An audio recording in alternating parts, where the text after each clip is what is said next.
오늘 또 우리 친구들에게 내신에 도움을 드리고자 강의를 다시 한번 또 시작해 보도록 하겠습니다. 자, 오늘은 초기 이승만 정권에 대한 이야기일 건데요. 삼촌이 이승만 정권을 어떻게 나눌 거냐면 6.25 전쟁 기점으로 해서 6.25 전쟁 전을 초기 이승만 정권, 그 이후를 후기 이승만 정권이라고 나누어서 한번 설명을 해보도록 할게요. 근데 요 단어는 사실 답이 미리 정해져 있어요. 왜냐면 선생님들이 물어보는 게 거기서 거기에요. 그냥 문제가 어떻게 나오냐면 정부 수립 이후 이승만 정권이 실시했던 정책 두 가지를 고르시오. 이거 자체가 답이기 때문에 지금 삼촌이 적는 두 개 자체가 답이 될 수가 있어요. 첫 번째는 뭐냐면 바로 친일파 청산입니다.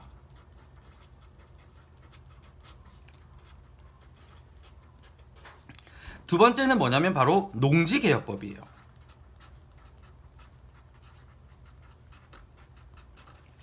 요거 두 가지는요, 학교 선생님들마다 문제 스타일이 정말 극명하게 갈라지는 게, 정말 간단하게 내시는 분들은 방금 삼촌이 적은 이 단어 두 개로 시험 문제 답인 분들도 계시고요.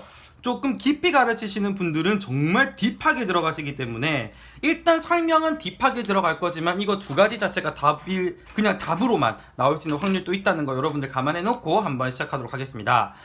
자, 근데 여러분들 여기서 생각지도 못한 단어가 나왔어요. 친일파 청산. 대체 친일파들은 어떻게 살아남았을까? 민족을 팔아먹은 도둑놈들은 당최 어떻게 살아남았을까? 이 부분들이 궁금한 친구들이 있을 건데, 우리나라가 일단 광복은 되었어요. 근데 우리나라가 정부 구성을 해본 적이 없었기 때문에 행정 시스템이나 이런 것들을 제대로 굴릴 수 있는 사람들이 없었던 거죠. 근데 밑에 남쪽에 어느 나라 군정에 들어와 있었죠? 미군정에 들어와 있었죠? 미군정은요, 일본이 어떤 벌을 받든 말든 그 부분에 대한 건 상관은 없었어요. 빨리 여기를 안정시켜서 자기들 마음에 맞게 틀에다 끼워 넣는 게 중요했기 때문에 이 사람들이 어떤 사람인지 보지 않고 행정의 효율성을 위해서 미군정들이 친일파를 등용합니다.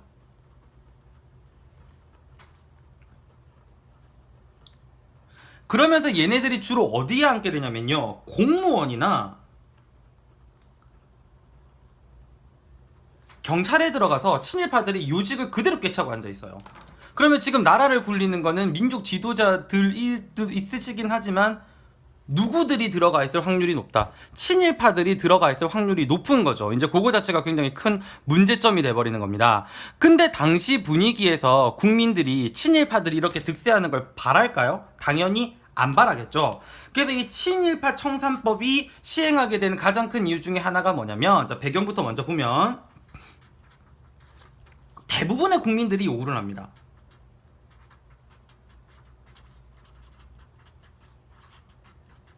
그리고 두 번째, 우리나라 7월 17일 날이 무슨 절이죠? 제헌절이죠. 헌법을 만든 날이에요. 그래서 첫 번째 헌법인 제헌헌법에 이 내용이 명시가 돼 있었어요.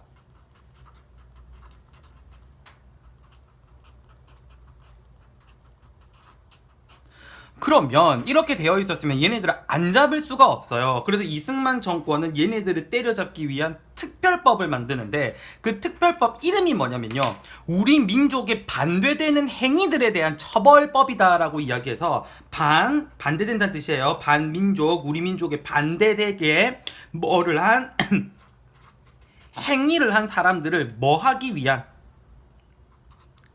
처벌하기 위한 법을 만들고요. 이 반민족 행위 처벌법 같은 경우에도 건준이처럼 줄임말로 시험에서도 나와요. 그래서 이거를 우리가 반민법이라는 말을 씁니다. 그리고 이 반민법을 시행하기 위한 별도의 조직까지 만들게 되는데, 이 조직을 뭐라고 얘기하냐면 반민족 행위하는 사람들을 특별히 잡아다 조사하는 조직이다 라고 해서 이 조직 이름이 반민족 행위 특별조사위원회라는 걸 만들게 됩니다. 반민족 행위 특별조사위원회.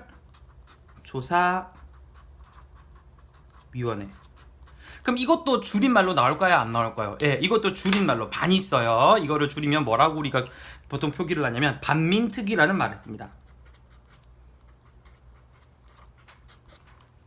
자, 그렇게 되면은 반민족 행위를 했던 나쁜 사람들, 자, 처단하거나 검거할 거나 할까요? 안 할까요? 시행을 하게 돼요. 그래서 이 반민족 행위 특별조사법에 의해서 반민족 행위자를 검거하거나 아니면 뭐 처벌하는 실제 사례들이 나와요. 그래서 우리나라의 자본을 팔아다가 돈을 벌었던 매판 자본가인 박흥식이라든지, 제국의 아이들 박형식 아닙니다. 그리고 김원봉 선생님 기억나죠, 여러분? 독립운동할 때 배웠던 그분을 그렇게 못살게 괴롭혔던 고문의 최고봉이라고 불리는 고문 전문가 노덕술, 이런 사람들이 검거가 됩니다. 아참, 그 시험에서 어떤 선생님들 같은 경우에는요, 박흥식, 노덕술 이분을 얘기를 하시는 분들이 있거든요. 박흥식 같은 경우는 왜 얘기를 하냐면 이분이 반민특위법으로 처음 체포된 사람이에요. 그렇다 보니까 이제 이 얘기가 나옵니다. 자, 잘 되는 것 같았습니다. 자, 경과를 한번 볼게요. 국민들의 바람대로 잘 잡히나 했는데, 문제는 경찰하고 공무원, 요직의 친일파들이 너무 많이 앉아 있어요. 그렇다 보니까 요직에 앉은 친일파들이 이거를 방해를 해요, 오히려. 그래서 뭐 가장 대표적인 사건은 국회에도 나쁜 쓰레기들이 숨어 있다라는 뭐 국회 뿌락치 사건이라든지, 아니면 뭐 친일 경찰들이 반민특위를 스톱시키기 위해서 반민특위를 습격까지 합니다.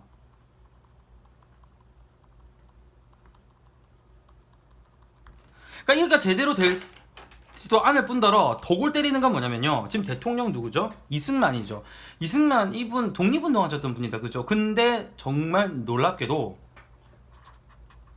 이승만 정부가 소극적 태도를 보입니다. 어느 부분에서 그게 확실히 표가 나냐면요, 아까 위에 박흥식하고 노덕술 있죠. 이 두 사람을 제대로 처벌을 안 해요. 그래서 솜방망이 처벌 또한 거의 풀어준 데서 끝이 납니다. 그래서 결과적으로 보게 되면 이 친일파 청산 제대로 됐다 안 됐다? 안 됩니다. 반민특위가 자체가 위축이 돼버려요.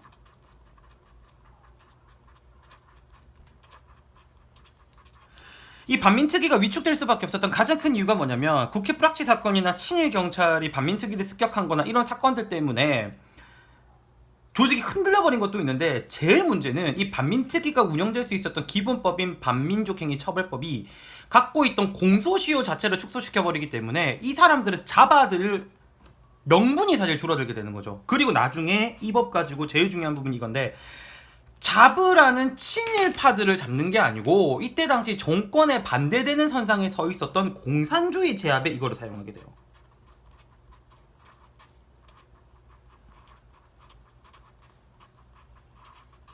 쉽게 말해서 음식 먹으라고 젓가락 쥐어줬더니 그 젓가락 갖고 사람 찌르고 앉아있는 거죠. 그런 상황이 벌어지게 된 겁니다. 자, 그 다음 두 번째, 농지개혁법. 이 농지개혁법의 배경도 우리나라 사람들은, 농사 짓는 사람들이 워낙 많았었기 때문에 국민 대다수가 요구를 했어요.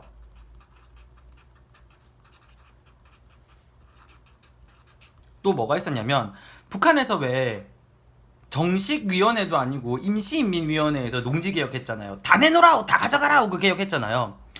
그거를 보면서 우리나라 정부도 조금 뭐라 그래야 될까, 버프를 받은 거예요. 아, 우리도 농지개혁을 해야 되겠구나라고. 그렇게 하면서 농지개혁을 했는데, 우리나라는 북한하고 방식은 틀려요. 북한은 무상으로 몰수한 다음에 그 다음에 이제 무상으로 분배를 하잖아요. 우리나라는 유상으로 매수를 합니다. 돈을 들고 땅을 사들인 다음에 그 다음에 돈을 받고 땅을 팔아요. 근데 여기서 중요한 거는 딱 뭐에 대해서만 이거를 행하게 되냐면, 진짜 농사 짓는 농지 있죠.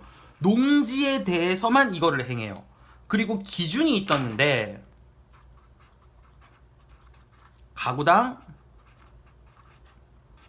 3정보로 제한을 둡니다. 정보라는 건 뭐냐면 그때 당시에 넓이 단위라고 생각을 하면 돼요. 그러니까 3정보 단위로 농지 개혁을 했다라고 볼 수 있습니다. 자, 그러면 이거에 대한 성과. 우리나라는 옛날에 땅이 많은 지주들이 있고, 그 지주들한테 땅을 빌려서 농사를 짓고 월세 내듯이 그 소작세를 지불하는 소작농들이 있었죠. 근데 이렇게 되면서 그 땅 많은 지주와 그 지주 밑에 예속되어 있던 소작, 이것들이 이제 소멸이 되게 됩니다. 자, 그래서 대부분의 농민들이 이렇게 땅을 구입할 수 있게 되면서 대부분 농민들이 토지를 소유하게 돼요.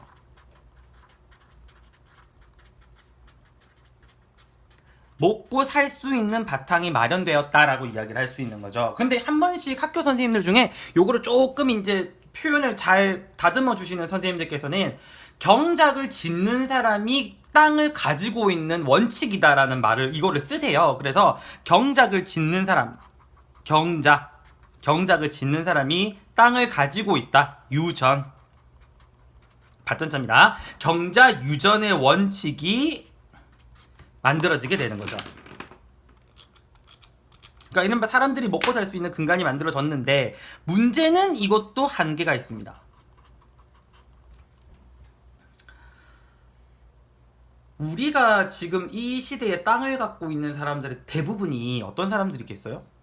우리 앞에 시대 식민지 시대였잖아요. 그럼 정상적으로 토지를 갖고 있는 사람들이었을까요? 아닌 사람들이 많았겠죠. 이른바 우리나라 사람들이 쥐어 짜가지고 그 땅을 가져간 사람들이 많을 거라는 건데, 그런 반민족 행위자들,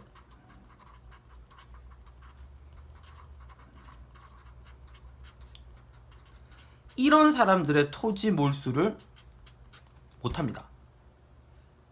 그렇다 보니까 이승만 초기 정권 때에 대한 요 내용에 대해서는 그냥 세세부부하게 들어가기보다는 그냥 어떤 정책을 실시했니 두 가지 찾으시오 이 정도 선에서 문제가 조금 끝나는 경우들이 사실 많아요. 자, 그러면 여기서도 암기해서 알아둬야 될 부분들은 있기 때문에 자, 요 부분들 한번 정리해서 한번 다시 훑어보고 넘어가도록 할게요. 자, 그러면 암기 한번 들어가 보도록 하겠습니다. 자, 초기 이승만 정권 관련돼서 했던 정책 자체 두 가지만, 두 가지 자체가 그냥 답으로 나올 수가 있다고 얘기했습니다. 자, 첫 번째 어디 청산? 친일파 청산. 그 다음에 무슨 개혁법? 그쵸, 농지개혁법. 이거 두 가지가 답일 수도 있다고 얘기했어요. 이거 두 가지 자체가. 자, 그러면 친일파 청산부터 먼저 보겠습니다. 민족에 반하는 행위를 하는 사람들, 친일파들을 잡아들이기 위해서 법을 만든다고 얘기했죠. 민족에 반대되는 행동을 했던 사람들을 처벌하는 법이라고 했어요. 그래서 그 법을 뭐라고 부른다?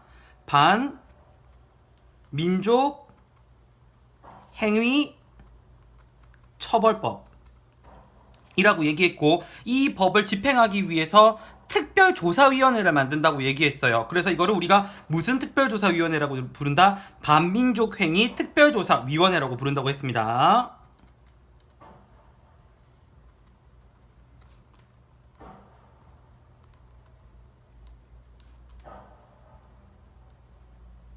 그리고 이 반민특위 같은 경우에는 아예 그냥 줄임말로 나올 수도 있다는 거 알아두세요. 근데 나중에 이 법의 문제가 잡으라는 친일파 안 잡고 무슨 주의 제압하고 앉아있더라? 그렇죠. 공산주의 제압에 사용되는 문제점이 있다고 얘기했고, 이 농지개혁 같은 경우에는 북한은 무상으로 몰수하고 무상으로 분배를 하는데 우리는 어떻게? 돈을 주고 산 다음에 돈을 받고 판다고 얘기했죠. 그래서 유상, 매수, 유상, 분배라고 얘기했습니다. 자, 그리고 기준이, 자, 그때 당시에 정보라는 넓이 단위를 쓴다고 했어요. 몇 정보? 그렇죠. 3정보. 자, 그렇게 되면서 땅 주인과 땅 주인 밑에 예속돼서 농사짓는 관계가 없어진다고 얘기했어요. 그래서 무슨 죄가 소멸을 한다? 지주 소작죄가 없어지게 되면서 땅을 가지고 있는 사람이, 경작을 짓는 사람이 땅을 가지는 원칙이 완성된다고 얘기했습니다. 그래서 땅을 짓는, 농사를 짓는 사람, 경작을 하는 자가 가지고 있다, 있을류, 받전자. 자, 경작 유전의 원칙으로 진행이 된다고 얘기를 했습니다. 자, 요 부분에서는 크게 문제가, 학교쌤이 문제를 내실 때는 답만 내시는 쌤들은요, 여러분들 내신을 위해서 한 문제 더 답을 주시는 분들이고요. 또 선생님들께서는 또 요런 부분 또 세세하게 알고 넘어가야 우리가 미래를 대비할 수 있기 때문에 깊이 내시는 분들도 있으시니까 선생님 스타일을 봐가면서 요 단어는 여러분들이 준비를 하는 게 좋을 것 같습니다. 자, 그러면 요 강의는 여기까지 보도록 할게요. 항상 여러분, 최고는 지금 당장의 최고는 아닐지라도 최선을 다하시는 여러분들이 되었으면 좋겠습니다. 감사합니다.